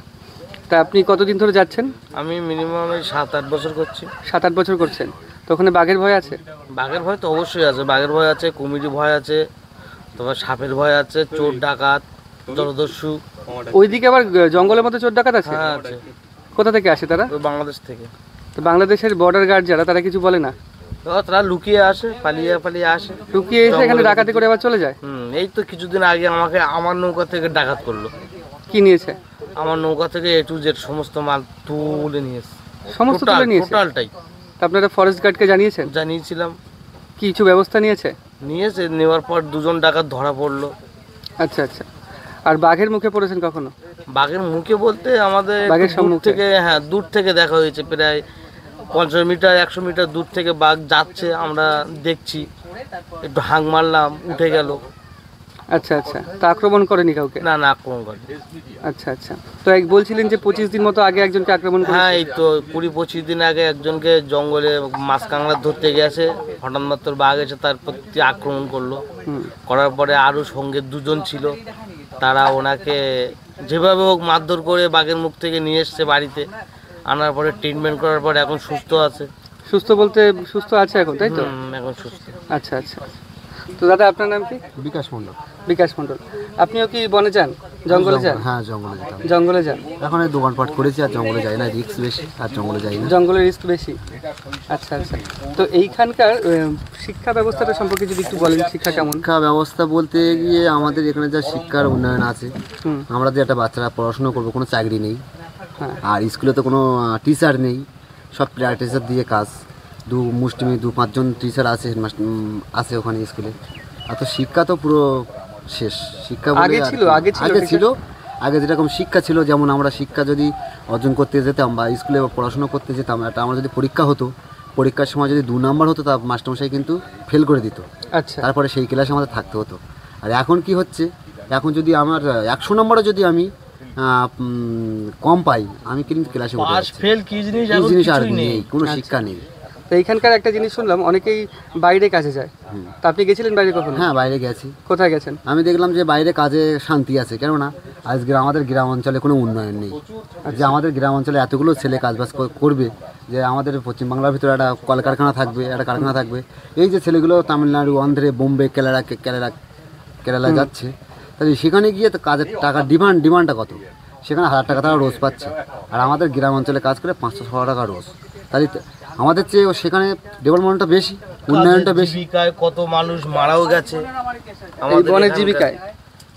এটা তো অনেক ঝুঁকিপূর্ণ জীবিকা। তামিলনাড়ু, চেন্নাই, ব্যাঙ্গালোর, মুম্বাই, এদের যে পরিযায়ী শ্রমিকরা কাজে গেছে, অনেকে বাড়িতে আসতেও পারেনি, কেউ মারাও গেছে করোনার সময়। তারপরে রেল অ্যাক্সিডেন্ট হলো, হ্যাঁ, সে সময় মানুষ অনেকে মারা গেল। কেননা কিসের জন্য? আমাদের এই গ্রাম্য এলাকায় কোনো কাজ নেই, জীবিকার স্বার্থে আমাদেরকে যেতে হচ্ছে বাইরে। তো আপনাদের এখানে যদি কারোর শরীর খারাপ হয় বা অসুস্থ হয়, তো কোথায় যান আপনারা? আমাদের এখান থেকে ট্রান্সফার করে দিয়ে যেত। পুরো ট্রান্সফার। এখানে হাসপাতাল আছে? হাসপাতাল আছে, মোল্লাখালী হাসপাতাল না প্রাথমিক স্বাস্থ্য কেন্দ্র। তাহলে ওখানে কি স্বাস্থ্য কেন্দ্রটা কি ভালো হয় না? আমাদের জলপথ এখানে আমরা জীবিকা কীভাবে করছি আপনারাও দেখছেন। হ্যাঁ। তারপরে এখানে যদি একটা ভালো পরিষেবা হয়, সেটাও কখন হবে না। একটা ভালো ডাক্তার আসলে সে ডাক্তারও থাকছে না। এমনই হচ্ছে যে চিকিৎসা খুব এমার্জেন্সি চিকিৎসার দরকার, সে মানুষটা আমরা প্রাথমিক চিকিৎসালয়ে ভর্তি করছি, সেখান থেকে ট্রান্সফার করছে, যেহেতু সে মানুষটা রাস্তায় মারা যাচ্ছে। তো এখান থেকে ট্রান্সফার করলে কোথায় যান? এখান থেকে ট্রান্সফার করলে ফার্স্টে করছে গোসাবাতে, গোসাবার পর থেকে ক্যানিংয়ের পর থেকে ওদিকে আপনার বাঙুর আছে, নীলরতন আছে, আরজিকল আছে, এইসব বড় বড় হসপিটালে ট্রান্সফার করে দিচ্ছে। তারপরে এখন আমাদের গ্রামে কিছু কিছু মানুষ যারা খুব চিকিৎসার এমার্জেন্সি দরকার, না করলে নয়, করতেই হবে, সেই ক্ষেত্রে সেই মানুষগুলো চিকিৎসার জায়গা পর্যন্ত যেতে যেতে রাস্তায় মৃত। রাস্তাঘাটের সমস্যা খুবই খারাপ, আমাদের এই টাইমের মধ্যে পৌঁছানোর দরকার, সেই টাইমে আমরা পৌঁছাতে পারছি না। আচ্ছা, তো শুনলাম আমরা এখানকার বিস্তারিত বিষয়। তো এখানে একটা ভয়ানক ইতিহাস আছে, খুব মর্মান্তিক ইতিহাস, সেই ইতিহাস আমরা শুনে নেব, চলো। তো আমরা কিন্তু এখন চলেছি যে সুন্দরবনের যে মূল দেবী আছে, বনদেবী, সেই দাদাদের সাথে চলেছি সেই বনদেবী মন্দির দর্শনে। এইটা নাকি? এটা একটা বনদেবীর মন্দির। নিচে নামলে ভালোভাবে দেখা। হ্যাঁ হ্যাঁ, আমাদের এখানে আবার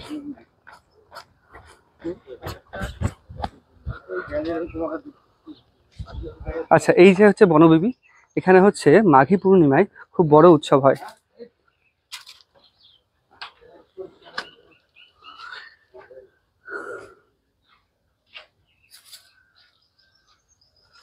এই মূর্তিতেই কি পুজো হয়? হ্যাঁ। প্রতি বছর কি একই মূর্তিতে পুজো হয়? না, আমাদের প্রতি বছর মূর্তিটা একই রকম, হ্যাঁ, কিন্তু নতুন নতুন ভাবে তৈরি হয়। আচ্ছা আচ্ছা আচ্ছা আচ্ছা। তো আপনাদের এখানে কি প্রতি বছর পুজো হয়, তাই তো? প্রতি বছর ওই মাঘী পূর্ণিমায় পুজো হয়? মাঘী পূর্ণিমায় পুজো হয়। আমাদের অনুষ্ঠানটা এই মাঠে হয়। এই মাঠে অনুষ্ঠান হয়?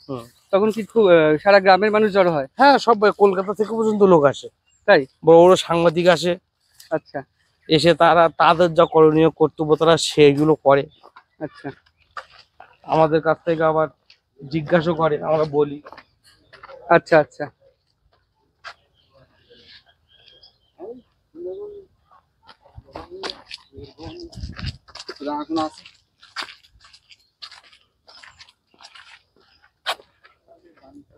এখানে কি দুটো মন্দির রয়েছে? আচ্ছা, এটা পাকা মন্দির তাই তো? পাকা মন্দিরটা ঘেরা রয়েছে কেন? ও ঘেরা রয়েছে গরু ছাগল যাতে না যেতে পারে। আচ্ছা আচ্ছা।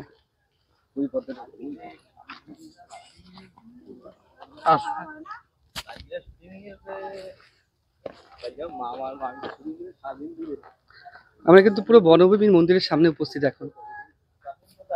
এই আমাদের মন্দির।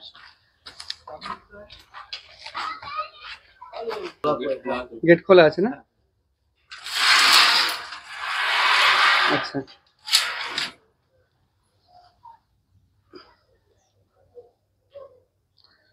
এই হচ্ছে বনভূমি। আর পাশে শাহজঙ্গল, হ্যাঁ, বনভূমি এই পাশে, শাহজঙ্গল এই পাশে। আচ্ছা আচ্ছা, বনভূমি এই পাশে, শাহজামাল এই পাশে, দুঃখের নিচে। দুঃখের নিচে। আচ্ছা, এদের কাহিনীটা একটু বলতে পারবেন? নমস্কার, আপনার নামটা কি? দীনেশ সরকার। দীনেশ সরকার। হ্যাঁ। তো এই যে বনবিবি মূর্তি আমরা দেখছি, আমি বা আমরা বনবিবি সম্পর্কে কিছু জানি না, তো বনবিবি সম্পর্কে যদি আমাদের কিছু বলেন একটু। বনবিবি সম্পর্কে মানে এটা আমরা জঙ্গলে সবসময় যে মাছ কাঁকড়া ধরি, হ্যাঁ, বা মা বনবিবি আছে, জঙ্গলি আছে, দুজন আছে, দুই ভাই বোনই। ওই দুই ভাই বোনই ওরা দুই ভাই বোন, এই যে এই দুজন তাই তো? হ্যাঁ, একজন বনবিবি আরেকজন শাহ জঙ্গলি। এই ভাই শাহ জঙ্গলি। হ্যাঁ, ভাই বোন এই দুজন। ভাই বোন দুজন। আচ্ছা। হ্যাঁ। আর নিচে? নিচে ওই দুঃখী আছে। দুঃখে। হ্যাঁ, আর ওধারে আলী মতবা আছে, গাজী সাহেব আছে। কাজী সাহেব আলী। হ্যাঁ। এটা কি শিবেরই রূপভেদ তাই তো? হ্যাঁ। আচ্ছা। আর এই দিকে ও দুজন ওই জঙ্গলি আর বনবিবি। জঙ্গলি আর বনবিবি। হ্যাঁ, এটা মানসিক একজন দেশে আর কি।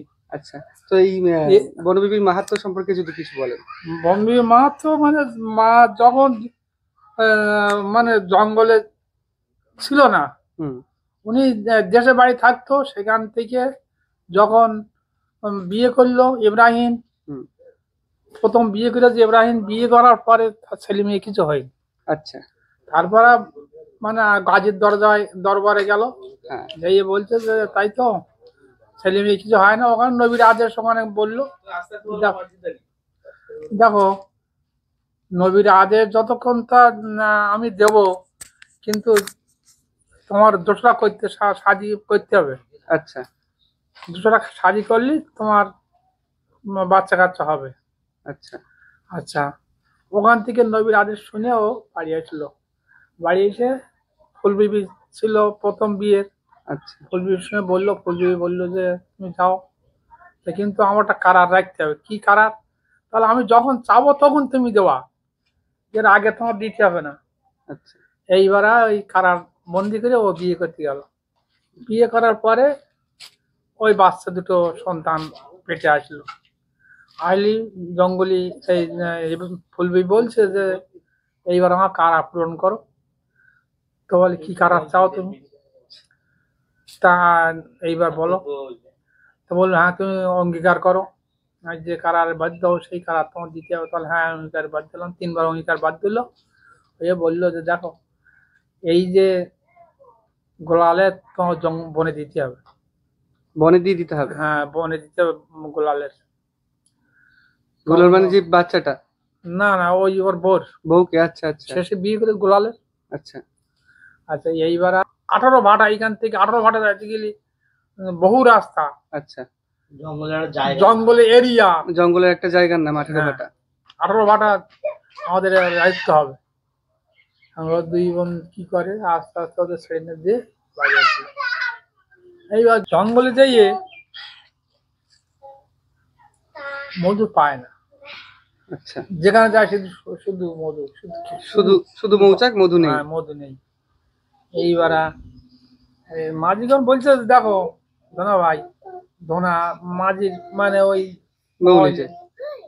ধনা ভাই এখানে কিছু হবে না, তা তুমি এক কাজ করো, আরস করো, এখানে খাওয়া দাওয়া করে আরস না খাইয়ে এখানে পড়ে আমরা আরস করে দেখি।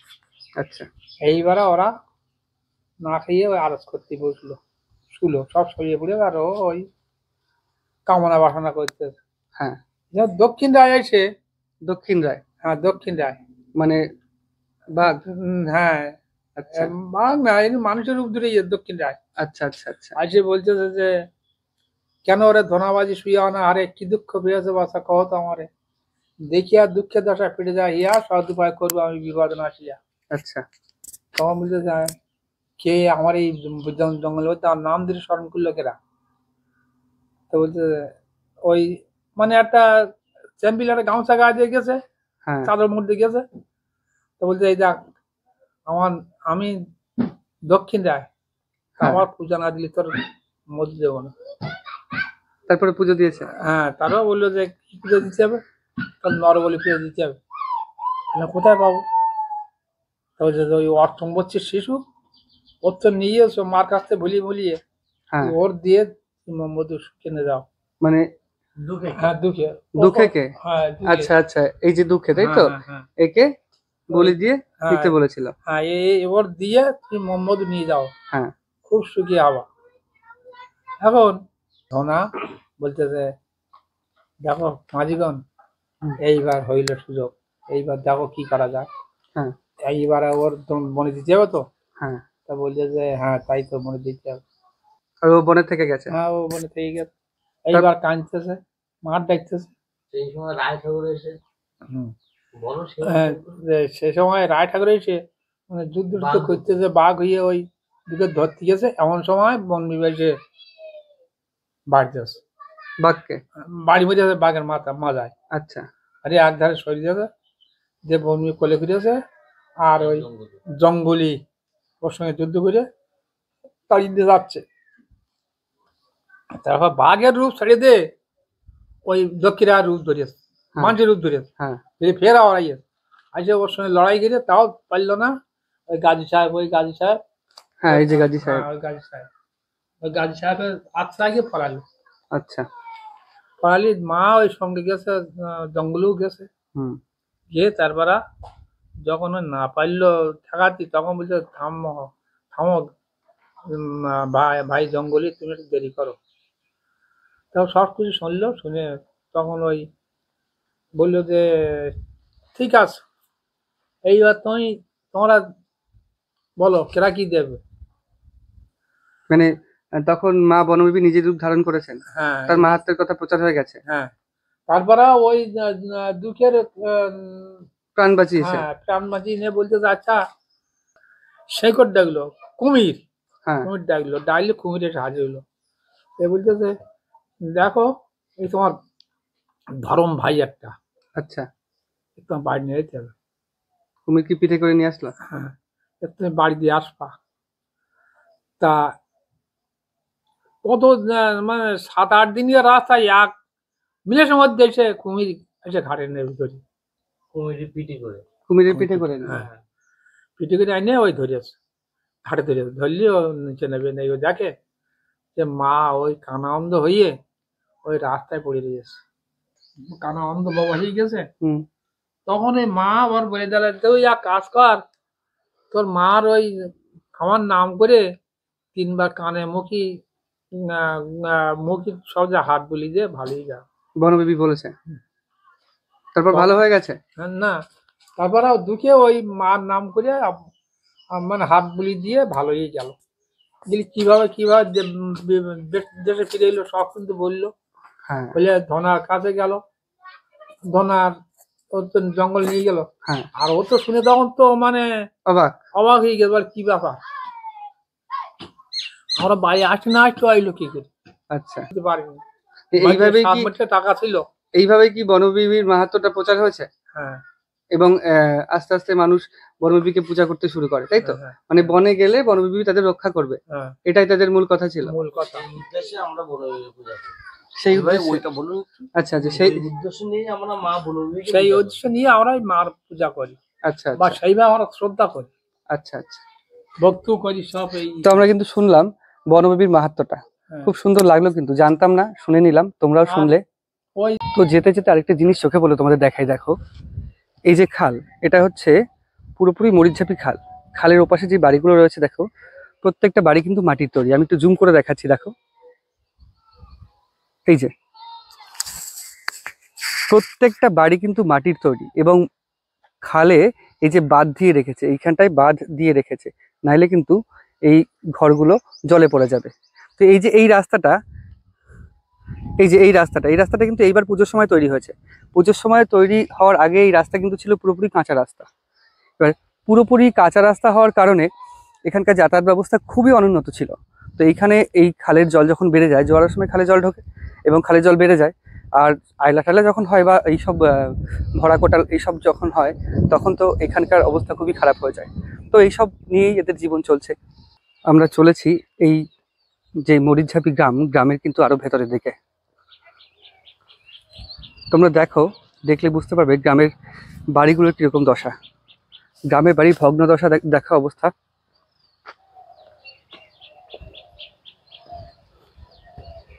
এখানকার মানুষের জীবনযাত্রা কতটা কঠিন তা কিন্তু এটা দেখলেই বোঝা যায়।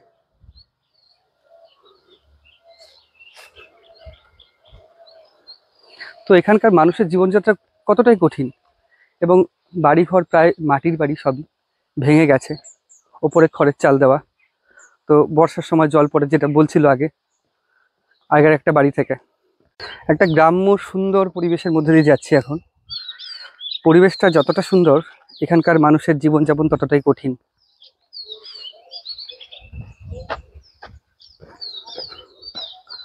একটা মেঠো পথ, মানে মাটির পথ, পাশ দিয়ে চলে গেছে খাল। আমরা কিন্তু এর ভেতরে, অনেক গ্রামের ভেতরে প্রবেশ করছি এখন। এই যে একটা বাড়ি, এই যে একটা গ্রামের বা একজন গ্রামবাসীর বাড়ি। বাড়িটার অবস্থা শুধু দেখো। এপাশে ফাঁকা রয়েছে, চাদর দিয়ে ঘেরা, সম্পূর্ণ চাদর দিয়ে ঘেরা। তো হাওয়া হচ্ছে, কিন্তু হাওয়ার শব্দ শোনা যাচ্ছে। বাড়ির সামনের প্রকৃতিটা শুধু দেখো, বিঘের পর বিঘা শুধু মাঠ। আর এই যে সেই বাড়ির অবস্থা।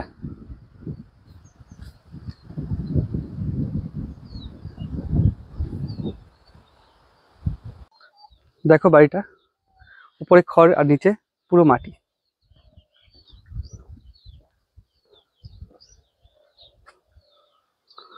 বাড়িতে কিন্তু এখন শুয়ে ঘুমাচ্ছে গৃহস্থ। এটা হচ্ছে রান্নাঘর, ছোট্ট এই যে খড়ের রান্নাঘর, আর খড়ের ছাউনি দিয়েই কিন্তু সেই বাড়ি। তো এখানে একটা জিনিস দেখা গেল যে এই গ্রামের যারা বসবাস করেন তাদের কিন্তু মাছ কাঁকড়ার অভাব হয় না, এবং গ্রাম্য শাকসবজির অভাব হয় না। মানে মাছ কাঁকড়া তো কিনে খেতে হয় না, ধরলেই হয়ে যায়। আর গ্রাম্য শাকসবজি যেগুলো, সেগুলো এদের গাছে হয়ে থাকে, প্রচুর হয়ে থাকে। তো চলে এসেছি একজনের বাড়িতে। বাড়িটা দেখো তোমরা। খেতে বসেছেন? হ্যাঁ হ্যাঁ, খাচ্ছেন কি দিয়ে? তেঁতুল দিয়ে। তেঁতুল দিয়ে ভাত খাচ্ছেন? হ্যাঁ। পান্তা ভাত নাকি? না না, এই গরম ভাতের তরকারি দিয়ে আগে খাইছি। গরম ভাতে তেঁতুল দিয়ে খাচ্ছেন? ও, আপনি কি কাজ করেন? আমি আগে জঙ্গল করতাম, এখন এই আচ্ছা জঙ্গলে 3 বছর ছাড়ান দিয়েছি, এখন চাষবাস করি। জঙ্গল করতেন মানে জঙ্গলে কাঁকড়া, মাছ কাঁকড়া ধরতাম। মাছ কাঁকড়া, মধু, এগুলো? হ্যাঁ। আচ্ছা আচ্ছা।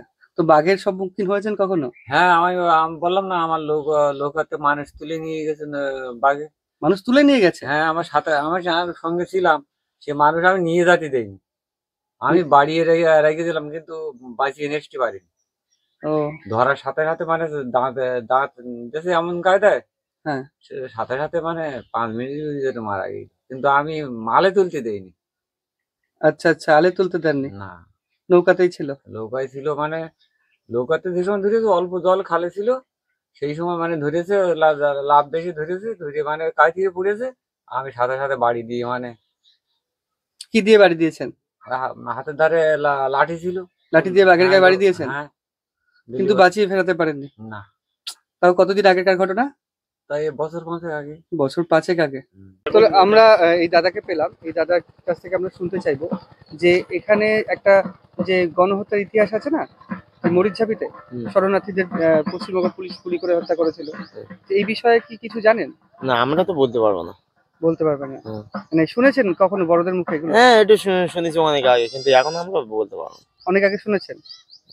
আমরা জানি না তো, আমরা যখন বুঝতেছিলাম তখন না অতটা। আচ্ছা আচ্ছা। আপনাদের বাড়িতে আপনার বাবা বা জ্যাঠা বা দাদু এদের মুখে শুনেছেন এই বিষয়টা? সে অনেক আগে এই বিষয়টাই শুনেছেন তো? হ্যাঁ। আচ্ছা। যে গণহত্যাটা যে হয়েছে মরিচঝাপি, সেই গণহত্যার সময় নাকি অনেক শরণার্থীকে মেরে ফেলেছিল, এটা কি সত্যি? বাস্তব সত্যি কিনা, এ তো রাত্রির অন্ধকারে হয়েছে, ওঠানো হয়েছে তো রাত্রিতে। রাত্রের অন্ধকারে হয়েছে? হ্যাঁ, রাত্রি অন্ধকারে ওঠানো গেছে না ওদের, ভোর ভোর হয়েছে, ওদের নিয়ে চলে গেছে সব। ও কোনো কথা শুনিনি। কোথায় নিয়ে গেছে কেউ জানে না? ওই তো কোথায় মানাখ্যাম, কোথায় সেই হাসনাবাদ, এইসব জায়গায় গিয়ে তো তখন শুক্রবার সময় তো প্রধানমন্ত্রী ছিল ইন্দিরা গান্ধী। ইন্দিরা গান্ধী আর মুখ্যমন্ত্রী ছিল জ্যোতি বসু। হ্যাঁ, জ্যোতি মুখ্যমন্ত্রী ছিল। তা শোনা যায় নাকি সবাইকে মেরে মেরে নদীতে ফেলে দিয়েছে? না না না, অতটা হয়নি, তবে ওরা না যাওয়ার জন্য জোর করেছিল। হ্যাঁ, কিন্তু ডিপার্টমেন্ট সেটা শুনি। তা হত্যা তো হয়েছে? হ্যাঁ, কিছু লোক তো হত্যা হয়েছে। কিছু বলতে তো আমাদের পাশাপাশি থেকে আমরা তো অতটা জানি না বলতে কিরকম, অত বড় ধরনের ঘটনা আমরা তো শুনি। আচ্ছা আচ্ছা, ঠিক আছে। মরবে না কেন? ও তো ধরুন আপনার কি আছে, ধরুন বহুত দিন তারা এই খাবার তাগিদায় কোথায় কি করে দিন কাটিয়েছে। হ্যাঁ হ্যাঁ, সেখানে বুড়ো আমরা অনেক লোক তো ছিল, বাড়ির ফ্যামিলি তো কম বেশি করে লোকজন থাকে। যারা অসহায় তারা হয়তো যা আসতে পারেনি, তারাই হয়তো মারা পড়ে যেতে পারে, এরকম হতে পারে। আচ্ছা আচ্ছা আচ্ছা। তাছাড়া যে একেবারে ওদের পিটিয়ে মারা ফেলা হয়েছে এটা না, যে গুলি করে মেরে ফেলা হয়েছিল এরকম তো কথিত আছে। এবং এটাও মানে অনেক লেখক বইতে লিখেছেন যে ওইখানকার মহিলাদের নৃশংস অত্যাচার করা হয়েছে এবং ধর্ষণও করা হয়েছে, এরকম কিছু না। ওরা এসছে সরাসরি ওদেরকে বলেছে তোমাদেরকে এখানে দৌড়তে হবে, ওরা যেতে চায়নি, জোর করেছে। তখনই এরা গিয়ে উঠে সব ডিপার্টমেন্টের লোক তো ছিল এদের, মহিলা পুলিশ বলুন, আমাদের এই পুলিশ বলুন, তারাই থেকে তো ওই জিনিসটা বললো যে তোমাদের অর্ডার হয়ে গেছে, তোমাদের এখানে থাকা চলবে না, তোমাদের অবশ্যই যেতে হবে। আচ্ছা আচ্ছা, নিয়ে যায় ওদের। এটাই হচ্ছে আপনার বয়স কত তাহলে? আমার এখন ধরো 65। 65? মানে আপনার তখন 20 বছর বয়সে এই ঘটনাটা হয়েছিল? না, এখন তো কত হবে, ওইরকম 25-30 বছরের মধ্যে হতে পারে। আচ্ছা, 25 বছর আগের ঘটনা এটা। অনেক ধন্যবাদ আপনাকে। তো এইখানকার যে একটা মর্মান্তিক ইতিহাস আছে, সেই ইতিহাসের সাক্ষী একজন রয়েছে, যে প্রত্যক্ষ সাক্ষী, সেই কাকুর কাছে আমরা শুনে নেব সেই সম্পর্কিত বিভিন্ন বিষয়। তো নমস্কার কাকু। হ্যাঁ নমস্কার। আপনার নাম কি কাকু? আমার নাম হচ্ছে গৌর সরকার। তো আপনি এখানকার স্থায়ী বাসিন্দা? হ্যাঁ। আচ্ছা, এই মরিচঝাপি গণহত্যা নিয়ে একটা ভয়ঙ্কর ইতিহাস আছে, সেই ইতিহাস সম্পর্কে কি কিছু জানেন? হ্যাঁ, আমি তো একদম প্রত্যক্ষদর্শী। তখন আমার 10-11-12 বছর বয়স। আচ্ছা। তো মরিচঝাপি তখন আমার বাবার সঙ্গে, আমার বাবা প্রয়াত হয়েছেন, মারা গেছেন, বাবার সঙ্গে কাঁকড়া ধরতে যেতাম এই জঙ্গলে। এই যে জঙ্গল, আর আমি এটা নিয়ে নিই, আমি জঙ্গলে এখানে কাঁকড়া ধরতে যেতাম তখন বাবার সঙ্গে। সংসারে প্রচন্ড দারিদ্রতা, তো অভাব, ওই জঙ্গলে চলে যেতাম কাঁকড়া ধরতে। তো তার আগে 1972 সালে তখন সংরক্ষণ হয়ে গেল সুন্দরবন, সংরক্ষিত বনভূমি হয়ে গেল 72 সালে, 1972। তার আগে কিন্তু এটা ফরেস্ট ছিল, ফরেস্ট। তারপরে 1972 সালে টাইগার রিজার্ভ হলো, ইন্টারন্যাশনাল পার্ক, এবং তারপর 72 সাল 69 থেকে বাংলা পূর্ববঙ্গ না, তখন পূর্ব পাকিস্তান এবং পশ্চিম পাকিস্তানের যুদ্ধ। তখন আমাদের ভারতের prime minister Indira Gandhi prime minister থাকাকালীন তখন সংরক্ষণ হয়ে গেল ইন্টারন্যাশনাল পার্ক সুন্দরবন জঙ্গল, টাইগার রিজার্ভ, 72 সাল। আর 77-এ বামফ্রন্ট সরকার আসলো। 77-এ বামফ্রন্ট সরকার আসলো। 77-এর পরে সম্ভবত 79-তে তখন আমরা এই কাঁকড়া টাকড়া ধরছি, জঙ্গলে যাই, আসি, ডেলি যাতায়াত করি। আপনি কি এখনো জঙ্গলে যান? হ্যাঁ, এখনো যাই। তো এখান থেকে আমরা, যুদ্ধ যখন চলেছে, আমরা এখান থেকে শব্দ পেতাম, গোলাগুলি শব্দ? হ্যাঁ, শব্দ পেতাম। মর্ডার দিয়ে যখন আক্রমণ করতো তখন আমরা শব্দ পেতাম।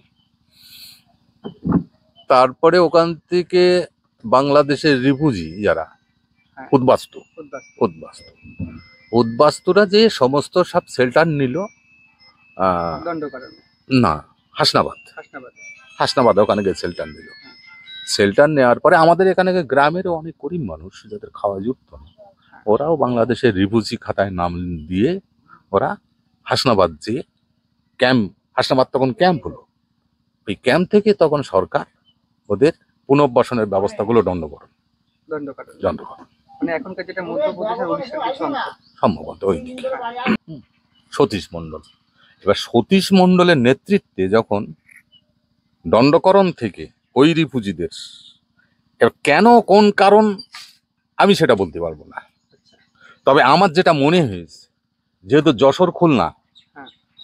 ওপার বাংলার হ্যাঁ। পরবর্তীতে মানে পূর্ববঙ্গ যখন হয়ে গেল তখন যশোর খুলনা এই দিকগারী যারা একবারে এইরকম প্রত্যন্ত গ্রাম এলাকায় যারা বসবাস করে, আমার যেটা মনে হয়েছে যে ওদের দণ্ডকরণ এবং যেখানে ওদের স্থায়ী বসবাসের ব্যবস্থা করেছিল ভারত সরকার, সেটা তাদের ক্ষেত্রে অনুপযোগী আমার যেটা মনে হয়েছে। কিন্তু তখন তাদের উপযোগী জায়গা যেহেতু 24 পরগনা, এতে অখণ্ড 24 পরগনা তখন, আর এদিকে যে যশোর এবং খুলনা, এর সঙ্গে আমাদের সংস্কৃতি শিক্ষা এবং 24 পরগনার হুবহু মিল। হ্যাঁ, জলবায়ু, মাটি, প্রকৃতি সবটাই। যাই হোক, ওরা এটা আমরা পরে বুঝতে পেরেছি, কারণ যখনও আমি ওইসব চোখে দেখছি তখন আমার তো 11, 12, 13 বছর বয়স, বাচ্চা মানুষ। হঠাৎ হাসনাবাদ থেকে ওরা এসে ঢুকে গেল ওখানে। আমরা বাবার সঙ্গে নৌকো বেঁধে যে দেখি যে প্রচুর মানুষ, সব তাঁবু গেড়েছে, তেরপল টর হেনা টানা কাপড় চোপড় এইটা দিয়ে সব তাঁবু টাবু গেড়েছে। এরকম একটা পরিস্থিতি। তারপরে আমরা ওই জঙ্গলে কাজ করি, প্রতিদিন ওদের সঙ্গে দেখা হয়। ওরা ওদের খাওয়া যা খাদ্য এনেছিল সেসব আস্তে আস্তে ফুরিয়ে গেছে, পয়সা করিও ফুরিয়ে গেছে। তারপরে ফুরিয়ে যাওয়ার পরে ওরা কাজ শুরু করলো, জঙ্গল কাটা শুরু করলো, গরান, গেঁয়ো, পশু, ধুদুল কাটা শুরু করলো। কেটে আমাদের এইসব দ্বীপ অঞ্চলে বিক্রি করতে আসতো। এই ছোট মোল্লাগালি, কুমিরমারি, আমতলি, সাতজেলিয়া, লাহারিপুর, এইসব জায়গায় ওরা নৌকোয় করে এনে মাথা মুটে বিক্রি করে বেড়াতো, তবে খুব কম দামে। বিক্রি করে আবার চাল, সবজি ইত্যাদি সমস্ত সব ওরা এলাকার থেকে নিয়ে আবার চলে যেত। তারপরে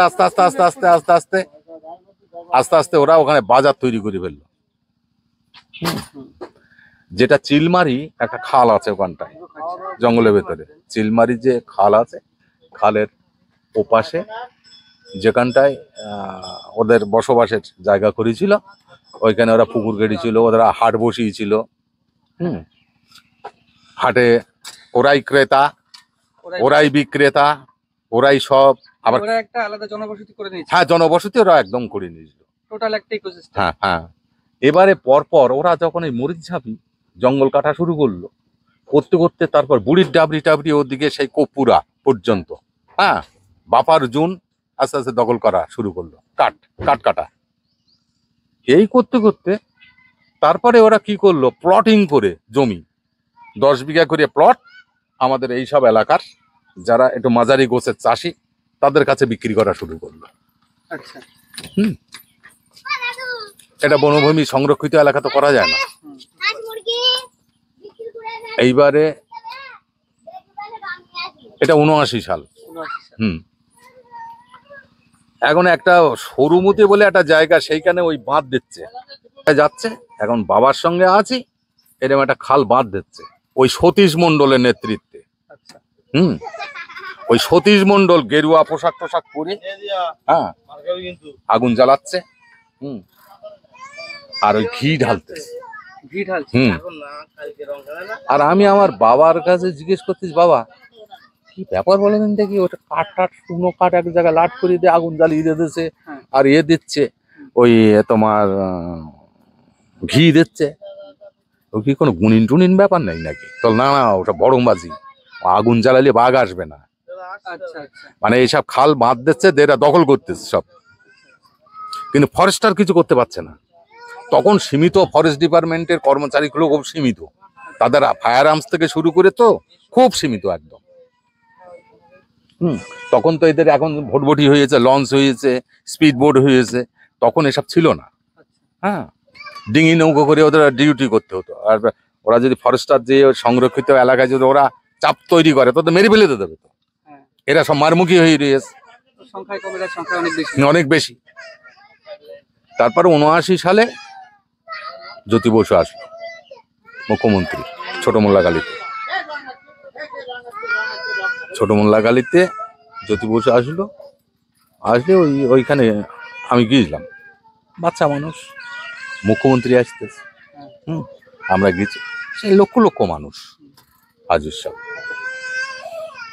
সেইখান থেকে জ্যোতিবাবুর বক্তব্যটা মানে হাত জোর করে বারবার জানাচ্ছে, হ্যাঁ, যে আপনারা যারা এসেছেন এখানে সংরক্ষিত বন অঞ্চল, এখান থেকে আপনারা চলে যান। ভারত সরকার তো সবই ব্যবস্থা করেছে আপনাদের, এই বন অঞ্চলটা আপনারা ত্যাগ করুন, ছেড়ে দিন। এইটুকু ওনার নির্দেশ, অনুরোধ উনি করলেন লক্ষ মানুষের সামনে। তারপরে জ্যোতিবাবু চলে গেলেন, তার কিছুদিন বাদেই পুরো এলাকা ঘিরে নিল পশ্চিমবঙ্গ পুলিশ। হ্যাঁ, পশ্চিমবঙ্গ পুলিশ ঘিরে নিল। ঘিরে নেওয়ার পর তারপর খণ্ডযুদ্ধ হয় ওদের সঙ্গে, পুলিশের সঙ্গে। পুলিশ কিন্তু ফায়ার আর্মস ব্যবহার করেনি। যখন ওই চেঙ্গা বলি এক ধরনের গরানের কাঠ, এ হাতকানি করে লম্বা, এ মাথা হুল, ওই এমনভাবে ছুঁড়ে মারবে।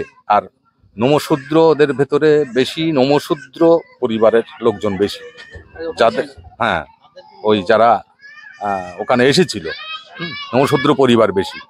এদের প্রবৃত্তিটা একটু হিংস্র, অর্থাৎ। আর ওই সতীশ মণ্ডল কিন্তু ওদের লিডার, যে লিডারশিপ দিয়ে দণ্ডকরণ থেকে নিয়ে আসছে মরিচঝাপি, এখানেও এই মরলানা করতেছে, বনভূমি বিক্রি করতেছে, গাছ কাটাচ্ছে, সব ওই করতেছে ওই সতীশ মণ্ডল। তারপরে ওরা ওই চেঙ্গাগুলো রিফিউজির ওপরে, মানে তখন খণ্ডযুদ্ধ হচ্ছে, পশ্চিমবঙ্গ পুলিশের উপর ছুড়ে মারে। হ্যাঁ, পুলিশ তো পুলিশ জলে উপরে ডাঙায়, ওরা এইভাবে তীব্র খণ্ডযুদ্ধ হয়। তারপর কি পুলিশ গুলি চালায়? তারপরে গুলি চালায়, গুলি চালানে কি নামটা আমার খেয়াল নেই, মহিলা মারা গেছিল, 2জন কি 3জন এরকম মারা গেছিল, 2-3 মহিলা মারা গেছিল। তারপর ওরা ওখান থেকে ওদের যে আসবাবপত্র, নৌকোডোনা যা ছিল সব ওই কুমিরমারির দ্বীপে 50 টাকা, 40 টাকা, 200 টাকা, 500 টাকা সব বিক্রি করে দিয়ে তারপর সব চলে গেছে। আচ্ছা, যে ইতিহাস কথিত আছে যে এখানে পুলিশ গুলি চালিয়ে বহু মানুষকে হত্যা করেছিল, না সেটা কি সত্যি? মিথ্যে কথা, এটা মিথ্যে কথা। আচ্ছা, মানে আমরা গুগলে যেটা পড়ি, বা ব্লাড আইল্যান্ড বলে একটা ব্যাপার আছে, বা একজন ইংরেজ প্রত্নতত্ত্ববিদ আছে, নাম হচ্ছে গিয়ে অ্যামি,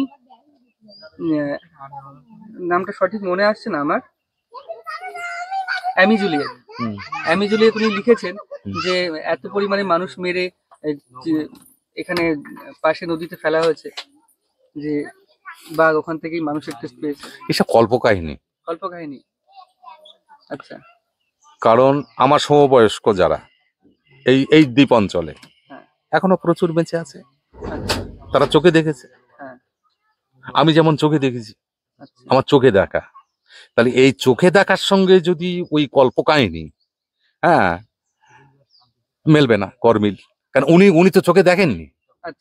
আমি এ পর্যন্ত আমাদের এই সব বদ্বীপ অঞ্চলের যারা লেখক লিখেছে এই মরিচঝাপি নিয়ে, সমস্ত গরমিল, আমার চোখে দেখার সঙ্গে গরমিল।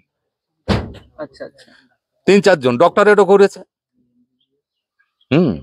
এই মরিচঝাপির ওপরে। এখনো মরিচঝাপিতে টিভিতে বসে যেসব ভাট গল্প দেওয়া হয়, আমরা তো মেলাতে পারিনি।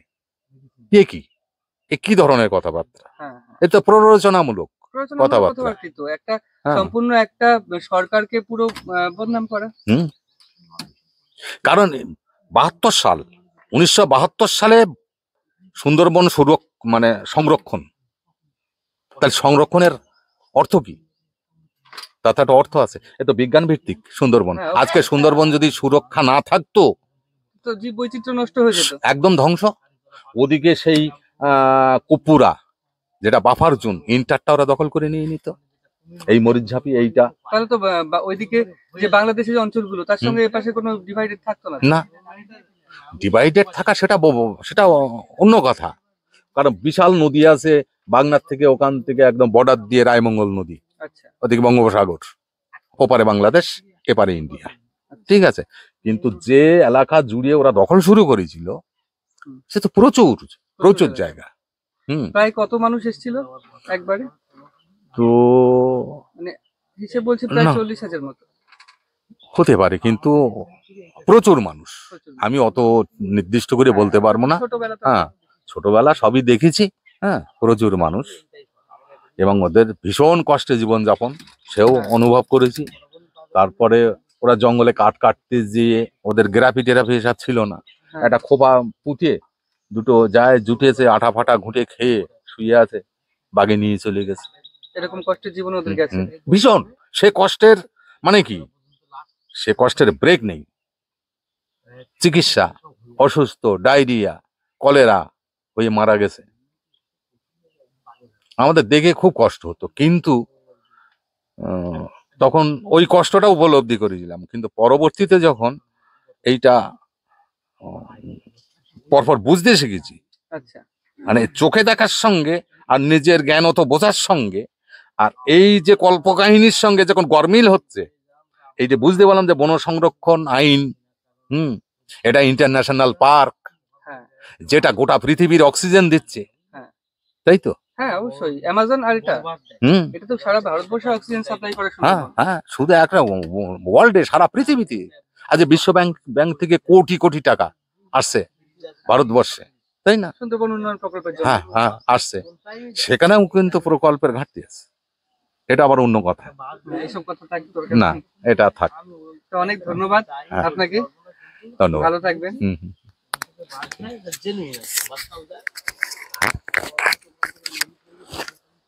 তো আমরা কিন্তু এইখানকার ইতিহাস সম্পর্কে শুনলাম বা জানলাম কাকুর কাছ থেকে। তো দু রকম ইতিহাস, যেটা আমরা গল্পে পড়েছি বা অন্যান্য চ্যানেলে দেখেছি, সেটা একরকম ইতিহাস। আর এইখানে প্রত্যক্ষদর্শী কাকুর কাছ থেকে শোনা এটা অন্যরকম ইতিহাস। দুটো সম্পূর্ণ আলাদা ইতিহাস। কোনটা সত্যি কোনটা মিথ্যে সম্পূর্ণ কাকু নিজের চোখে দেখেছে এবং সেটা বলেছে আমাদের।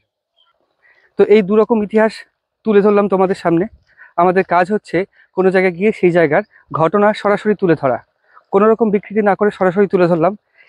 তো ব্যাপারটা হচ্ছে মরিচঝাপি গণহত্যা, যেটা আমরা পড়ে এসেছি, গুগলে পড়েছি বা বিভিন্ন বইতে পড়েছি, সেই সম্পর্কে যদি গ্রামবাসীদের জিজ্ঞাসা করা হয় প্রথমেই, তারা কিন্তু বলছে হ্যাঁ জানি, এই বিষয় একটা হয়েছিল। কিন্তু যখনই আমরা ক্যামেরা অন করছি, তখন ক্যামেরার সামনে তারা মুখ খুলতে চাইছে না, বলছে না আমরা, তখন বলছে না আমরা অতটা জানি না, আমরা তখন হইনি, বা আমাদের বয়স্ক কেউ বলতে পারবে, তারা বাড়ি নেই। তো এই একটা বিষয় লক্ষ্য করলাম। আর একজনই যেটা বললাম ভিডিও তোমাদের, তো আর একজন বলেছে, কিন্তু উনি বলেছেন ক্যামেরা সম্পূর্ণ বন্ধ রাখতে। তো ক্যামেরা বন্ধ রেখে ওনার কাছ থেকে শোনা হয়েছে। তো কিছু কিছু লোক আবার বলতে গিয়ে চোখে জল চলে আসছে তাদের। এবার সত্য অসত্য, গুগল তো অবশ্যই সত্য বলবে, বা বিভিন্ন বই যারা রিসার্চ করেছে এই নিয়ে, যারা বই লিখেছে, তারা তো অবশ্যই সত্য কথা বলবেই। এবার ব্যাপার হচ্ছে কোনটা সত্য কোনটা অসত্য বুঝে নেওয়ার দায়িত্ব তোমাদের উপর তুলে দিলাম। তোমরা গুগল ঘাটো। যেই লোকটি ওখানে এই কথাটা বললো যে এখানে কোনো মার্ডার হয়নি, তাদের সবাইকে অন্য জায়গায় সরিয়ে নিয়ে গেছে, এবার সেই লোকটিও কি ঠিক বলছে? কারণ উনি একা ঠিক বলছে, বাদবাকি গুগল বা রিসার্চ পেপার যারা কমপ্লিট করেছে তারা কি ভুল বলছে? ব্যাপারটা কি? একটা কন্ট্রোভার্সি কিন্তু তৈরি হচ্ছে। তো এর উত্তরটা তোমরা দাও, তোমাদের কি মনে হচ্ছে? তো এখানে একটা জিনিস চোখে বলো, দেখো কালকে দোল, তাই আজকে কি আনছে?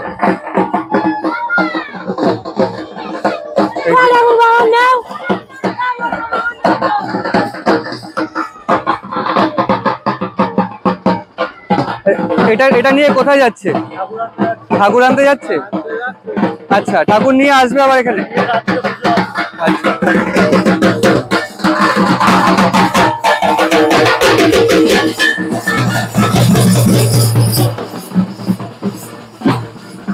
ব্যাপার, ঠাকুর আনতে যাচ্ছে। ঠাকুর বলতে কিন্তু ওই রাধাকৃষ্ণ ঠাকুর। এই ঘাটে কালকে পুজো হবে এবং দোল উৎসব পালন হবে, তাই শেষে কিন্তু একটা বাচ্চা রাধাকৃষ্ণ সেজে গেল, তোমরা দেখলে। এই রীতিটা কিন্তু এখানে রয়েছে। এখান থেকে যান বনগায় কাজ করতে ভান্ডারখোলায়, আর যান কোথায় বললেন? চাঁদপাড়ায়। চাঁদপাড়ায় কোথায়?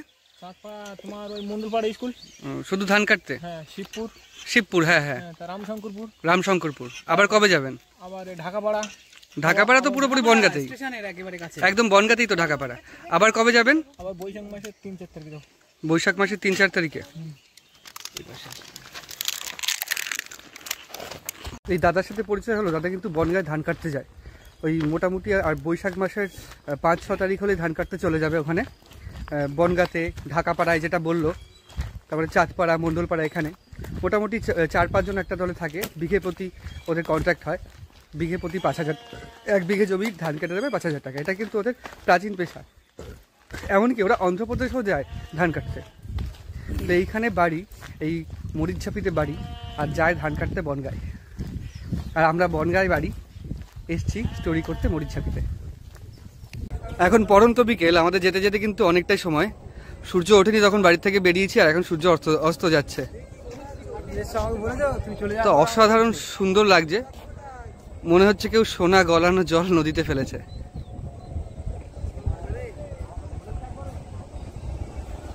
এই যে এসছে নৌকো, এই নৌকাতেই করে এখন আমরা যাব। তো এক অনন্য অভিজ্ঞতা। সূর্য যখন ওঠেনি বাড়ি থেকে বেরিয়েছি, এখন সূর্য অস্ত যাচ্ছে। সূর্য অস্ত যাওয়ার পরে বাড়ি থেকে পৌঁছাবো।